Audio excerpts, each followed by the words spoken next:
How to survive secular college. One of the questions I get asked is, how do I, as a biblical creationist, survive secular college? And that's a very legitimate question. It often comes from parents who are about to send their son or daughter off to college for the first time, and they're worried that their student is going to walk away from the church. I think that's a legitimate concern. After all, they're getting a lot of information at college, and some of that information is not really true. Some of it is along the lines of pushing toward an evolutionary worldview rather than just being objectively, factually true. Well, how then do we deal with this? Well, I think first of all, we need to stay solid in the Word of God. Make sure that the student is in the Word of God. Daily would be best. And I realize it's tough to do that when you're a college student and you have all these other things going on. But it's very important that we allow God to speak to us, and He speaks to us through the Scriptures. Make sure that you're speaking to God through your prayer life. So that's step number 2. And then third, make sure that you're in a good Bible teaching church. And there are lots of compromised churches out there, but there are still, in this world, a number of good Bible teaching churches. And that's very important that you're there every Sunday. And I know that churches offer a lot of extra programs. You're not going to have time probably for a lot of those. But don't forsake the assembling of yourselves together. Make sure that you get together with other Christians.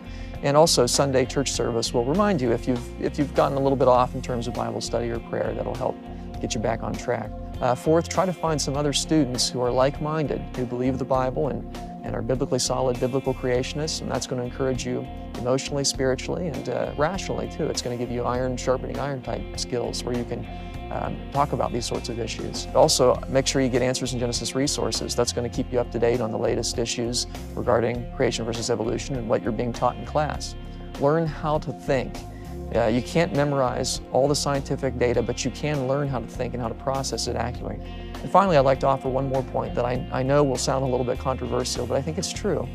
And that is for students who are going into a hard science that deals with origins like biology or astronomy or geology, and not so much other sciences. But if you're going into one of those three, I think you need to be very careful about who you tell that you're a creationist. In fact, I think for your professors, you should not let on that you're a creationist. Now, don't lie, but don't volunteer the information. And I hate to say that because we'd like to witness to everyone. But it turns out that there are some people out there that just have an axe to grind against creationists. We've known of many cases where students have been stopped from getting their degree if their professor found out that they were a creationist. So I think it would be best to work with the system. And there are honest ways you can do that. When you're answering a test, give back the answer the professor wants. You're being tested on what you were taught, not on what you believe.